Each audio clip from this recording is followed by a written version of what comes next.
Hello. Hello, ആരാ? ആരാണോ? അതെ, ആരാ? മനസ്സിലായില്ലല്ലോ.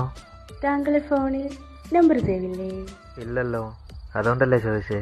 ഇതാരാ? വോയിസ് കേട്ടിട്ട് മനസ്സിലാവണില്ല? ഇല്ല. ഇന്നലെ നൈറ്റ് കൂടെ വിളിച്ചിട്ട് ഇപ്പൊ ഞാൻ ആരാന്നോ?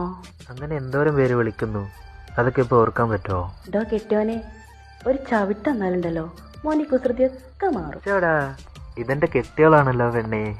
വേണ്ട, എന്തോരം പേര് വിളിക്കുന്ന അവരോട് എന്നെ പോയി മിണ്ടിക്കോ. പെണങ്ങല്ലേ എന്റെ കെട്ടിയോളെ. പോടെ കൊരങ്ങ. കെട്ടിയോളെ. ആ ഉം. ഇത് പിണങ്ങിയോ? ഇല്ല, പിന്നെന്താ ഒരു അതൊന്നുമില്ല. നിങ്ങള് വിളിച്ചപ്പോ തന്നെ ആ ഫ്ലോ കളഞ്ഞില്ലേ? ഓ, അതാണോ? അതിപ്പോ ശരിയാക്കി തരാം. നീ ആ ഫോൺ ചെവിയിലോട്ടൊന്ന് ചേർത്ത് പിടിക്കുക കെട്ടിയോളെ. വേണ്ട. വേണം, മര്യാദക്ക് വെച്ചേ. വെച്ചോ? ആ അതെ, എന്റെ മാത്രം കെട്ടിയോളെ. എന്തേയ്? എന്റെ തല. ഡ്യൂട്ടിക്ക് കയറാൻ ടൈമായി. എന്റെ റബ്ബേ, ഞാൻ വരാവേ, വേഗം വരാം. ഷോ, പോവാണോ? വീവറിനെ കണ്ണിൽ മണ്ണിന് വെച്ച് കാത്തിരിക്കും. ആ, ഓക്കെ ഓക്കെ, എന്നാ ശരി, പോട്ടെ. ഓക്കെ.